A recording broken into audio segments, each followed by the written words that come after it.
hey hello guys and welcome back to the another video of C Sharp lecture series. So guys, आज की video में हम अपने C Sharp की lecture series number 6 को देखेंगे, जो कि हमारी लूप्स के ऊपर कंसिस्ट करती है। तो बेसिकली हमारा लूप्स का कॉन्सेप्ट जो है वो इन प्रोग्रामिंग क्या वर्क करता है। अगर हम एक जर्नल डेफिनेशन प्रोग्रामिंग में पूछेंगे लूप बेसिकली वर्क क्या करता है, तो अगर आपके पास एक से ज़्यादा वैल्यू है तो आप एक से ज़्यादा वैल्यू को सेम टाइम प्रिंट करवाने के लिए आप लूप को यूज़ करेंगे। लूप बेसिकली आपकी रिपीटेशंस के लिए यूज़ किया जाता है। जब भी आपके पास मल्टीपल डेटा होता है, तो जब आपने मल्टीपल डेटा को सेम टाइम के अंदर प्रिंट करवाना है तो तब आप क्या यूज़ करेंगे, लूप यूज़ करेंगे। वाइज इसके अंदर जो हमारे पास लूप की टाइप्स होती हैं, वो उसके अंदर जो हमारे पास फर्स्ट वाली टाइप है वो हमारे पास है फॉर लूप, ठीक है। देन उसके बाद हमारे पास जो सेकंड टाइप होती है लूप की, वो हमारे पास होती है फॉर ईच लूप। एंड उसके बाद जो थर्ड वन होती है वो आपके पास है वाइल लूप।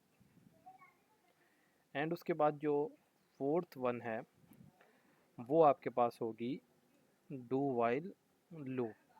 तो इस वीडियो में हम सारे लूप्स को कवर करेंगे, ठीक है। तो वीडियो इसके अंदर थोड़ी लंबी हो सकती है, बट यहाँ पर आपको सीखने को कुछ मिलेगा, ठीक है।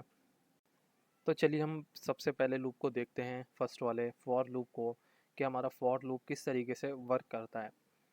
तो अगर मैं एक छोटी सी एग्जांपल कंसीडर करूँ इस लूप के ऊपर, कि हमारे पास हमें एक ऐसी वैल्यू प्रिंट करवानी है जो हमारी 1 से स्टार्ट हो और कहाँ तक के जाए, 10 तक के। तो इस चीज़ को परफॉर्म करवाने के लिए हमने क्या यूज़ करना होगा, लूप यूज़ करना होगा। और जो हम यहाँ पर लूप यूज़ कर रहे हैं वो फॉर लूप है। तो फॉर लूप के लिखने के सिंटैक्स हर प्रोग्रामिंग लैंग्वेज में डिफरेंट होते हैं। तो हम यहाँ पर देख लेते हैं कि हम यहाँ पर फॉर लूप किस तरीके से लिखते हैं। तो यहाँ पर सबसे पहले हमने यहाँ पर फॉर लिखा, ठीक है। उसके बाद यहाँ पर हमने राउंड ब्रैकेट बनाया और यहाँ से करली ब्रैकेट ओपन कर दिया।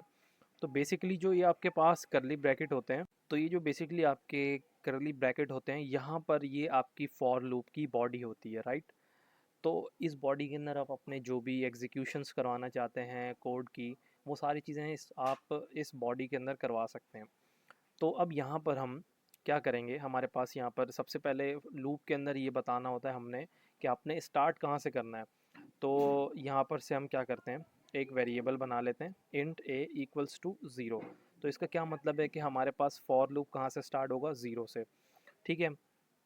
बट चलो यहाँ पर हमने 1 से स्टार्ट करना है, ठीक है। तो यहाँ पर हम 1 लिख देते हैं, क्योंकि मैंने अभी आपको एग्जाम्पल में बताया था कि आप अपने लूप को 1 से स्टार्ट करेंगे और देन कहाँ तक के लेके जाएंगे, 10 तक के। अच्छा, अब यहाँ पर अगली कंडीशन जो है, आपने यहाँ पर क्या दे दिया, आपने इनिशियलाइजेशन दे दी कि आपने यहाँ पर से लूप को 1 से स्टार्ट करना है, ठीक है।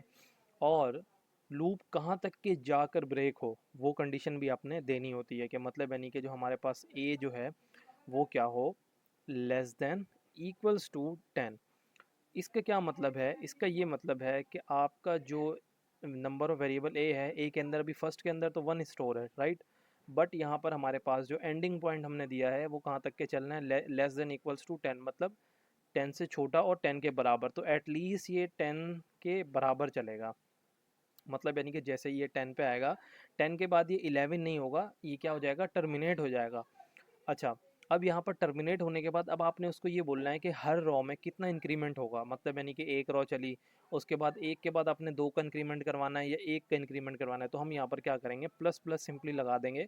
तो इसका क्या मतलब होगा कि जो है ये 1 से लेके 10 तक के चलेगा। तो अगर हम यहाँ पर इसको वेरिएबल को देखेंगे, हमारा वेरिएबल कहाँ तक के प्रिंट हो रहा है, तो हम यहाँ पर से सिंपली ए लिख के, ठीक है, और यहाँ पर इसको क्या कर देते हैं, एग्जीक्यूट कर देते हैं।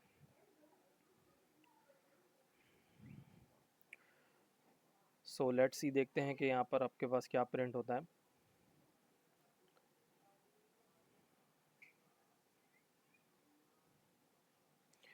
तो ये देखें, ये जो है देखें आपके पास यहाँ पर से मैंने क्या बोला था आपको, 1 से स्टार्ट होगा और कहाँ तक के जाके टर्मिनेट हो जाएगा, 10 के बाद जैसे ही 11 होगा तो क्या हो जाएगा, टर्मिनेट हो जाएगा ये लूप। तो यहाँ पर से 1 से लेके 10 तक ये आपका लूप चला। ठीक है, ये तो हो गया आपका फॉर लूप। अब अब हम बात करें अगर फॉर ईच लूप की, तो फॉर ईच लूप के अंदर यहाँ पर हमारे पास प्रोग्रामिंग में बेसिकली आप ज़्यादातर फॉर ईच लूप को तब यूज़ करते हो जब आपके पास कोई लिस्ट हो। लिस्ट से मुराद कि आपके पास एरे होना चाहिए, ठीक है। तो एरे का कॉन्सेप्ट अभी हमने पढ़ा नहीं है, बट मैं आपको यहाँ पर एक सिंपल एक एरे सिंपल सा एक बना के उसके अंदर क्या करूँगा, मैं वैल्यू को प्रिंट करवा के आपको दिखा देता हूँ, ठीक है। तो मतलब यानी कि मैंने यहाँ पर से लिया, ठीक है, इंट, और यहाँ पर से एरे इक्वल्स टू, मैंने यहाँ पर दिया कि एक एरे है, उसके अंदर क्या है, यहाँ पर आप सिंपली ये समझें, इसको एरे नहीं समझें आप सिर्फ इसको ये समझें एज अ जो न्यू प्रोग्रामर्स हैं, सिर्फ आप ये चीज़ समझें कि यहाँ पर सिंपली क्या है, एक वेरिएबल है, उसके अंदर हमारे पास मल्टीपल वैल्यूज़ स्टोर हुई हैं जो कि हमारी 1 से लेके 8 तक के है, ठीक है। तो दैट मीन्स कि इसकी लेंथ क्या है, 8 है, ठीक है। तो अब हमने क्या करना है, यहाँ पर हमने फॉर ईच लूप को यूज़ करना है। तो फॉर ईच लूप को उसी तरीके से यूज़ करेंगे जैसे हमने फॉर लूप को यूज़ करा था, इसी तरीके से, ठीक है। हमने यहाँ पर फॉर ईच लिखा, उसके बाद राउंड ब्रैकेट दिए, और यहाँ पर क्या करा हमने, ये करली ब्रैकेट ओपन कर दिया, ठीक है। अच्छा जी, तो अब यहाँ पर फॉर ईच लूप को हम जो है वो किस तरीके से यूज़ करेंगे, देखें। आप यहाँ पर फॉर ईच लूप को इस तरीके से यूज़ करेंगे कि आपने यहाँ पर फॉर ईच लिखा, ठीक है। फॉर ईच लिखने के बाद आपने यहाँ पर क्या करना होगा, अपने इस वेरिएबल को, जिस वेरिएबल के अंदर आप डेटा है आपका, उसको किसी दूसरे वेरिएबल्स के साथ एसोसिएट करवाना पड़ेगा। अच्छा, अब ये एसोसिएट करवाने का फ़ायदा क्या होगा, ये एसोसिएट करवाने का फ़ायदा ये होगा कि आप इसको फॉर ईच के लूप की बॉडी के अंदर आप जो है इस एरे के वेरिएबल को कॉल नहीं करेंगे, आप इस वेरिएबल को कॉल करेंगे, ठीक है। तो यहाँ पर आप ये वैर, यहाँ पर आप वैर नहीं, ठीक है, यहाँ पर आप इंट दे दें, ठीक है। तो अब यहाँ पर मैं क्या करूँगा, मैं सिंपली यहाँ पर से इसको प्रिंट करवा दूँगा। तो प्रिंट करवाने के लिए मैं यहाँ पर एरे एरे लिखूँगा, नो, मैं यहाँ पर क्या लिखूँगा, आइटम, ठीक है। तो मैं यहाँ से सिंपली स्टार्ट के बटन के ऊपर क्लिक करूँ, तो आप यहाँ से देख सकेंगे कि यहाँ पर जो है हमारा मल्टीपल डेटा क्या हो जाएगा, प्रिंट हो जाएगा 1 से लेके 8 तक के। और ये देखें हमारे पास यहाँ पर वैल्यू भी 1 से लेके 8 तक थी, ठीक है। तो बेसिकली यहाँ पर फॉर ईच का कॉन्सेप्ट जो है वो मैं यहाँ पर आपकी कोई भी लिस्ट को प्रिंट करवाने के लिए यूज़ ज़्यादातर होता है। तो अब हम क्या करेंगे, अपने वाइल लूप को यूज़ करेंगे कि हमारा वाइल लूप किस तरीके से वर्क करता है। तो वाइल लूप के अंदर हम क्या करेंगे कि हमारा वाइल लूप किस तरीके से बनता है, जैसे कि हमने यहाँ पर ये इस तरीके से हमारा वाइल लूप बनता है, और यहाँ पर जो है सिर्फ टर्मिनेटिंग पोजीशन दी जाती है कि हमने इस लूप को कहाँ तक के चलने के बाद आपने टर्मिनेट करवाना है। मतलब इसका जैसे हमने फॉर लूप के अंदर यहाँ पर दिया था कि हमारा लूप यहाँ से लेके यहाँ तक के एंडिंग पॉइंट जो दिया था हमने, तो यहाँ पर आप एंडिंग पॉइंट देंगे अपना, कि जैसे मैंने एक यहाँ पर वेरिएबल ले लिया इंट आई इक्वल्स टू 0, ठीक है।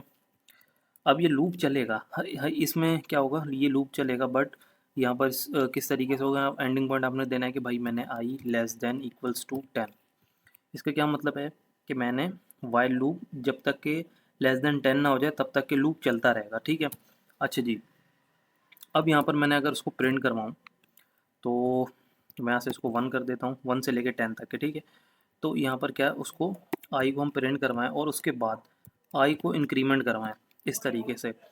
तो ये क्या होगा कि हमारा जब ये प्रिंट करेगा उसके बाद क्या होगा, इंक्रीमेंट होगा 1, यहाँ पर अगर 1 शो होगा तो 1 के बाद यहाँ प्लस प्लस हो जाएगा, उसके बाद जब यहाँ पर क्या हो जाएगा, स्टोर 2 हो जाएगा, 2 इधर प्रिंट होगा, फिर इंक्रीमेंट हो जाएगा, फिर 2 पर स्टोर हो जाएगा, 3 हो जाएगा, सॉरी। उसके बाद इसी तरीके से रिपीटेशन चलती रहेगी जब तक कि कंडीशन 10 तक ना आ जाए। जैसे ही 10 तक की आएगी वैसे क्या हो जाएगा, ये वाइल लूप टर्मिनेट हो जाएगा। तो इसको मैंने रन करके देखते हैं कि भाई जो है हमारे पास इसका आउटपुट क्या आता है। तो ये देखें हमारे पास क्या हुआ, ये भी 1 से लेके 10 तक के चला, तो ठीक हो गया। अभी हमारा ये वाइल लूप, ठीक है। अब हमारा जो लास्ट वाला है वो है हमारा डू वाइल।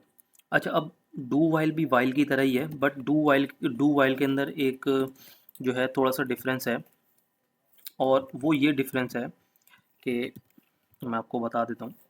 मैंने एक वेरिएबल लिया आई इक्वल्स टू 0, ठीक है। और मैं यहाँ पर क्या करता हूँ कि मैं, अच्छा यहाँ पर वाइल के अंदर हम कंडीशन दे देते हैं कि आई लेस देन इक्वल्स टू 10। इसका क्या मतलब है कि हमारा वाइल लूप जो है वो 1 से लेके 10 तक के चलेगा।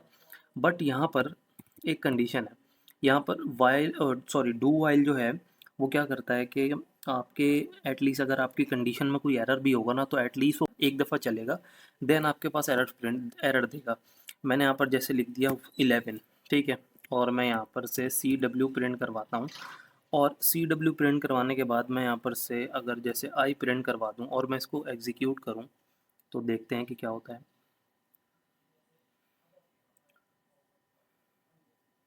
यहाँ पर ये देखें, ये एक दफ़ा चला, क्यों?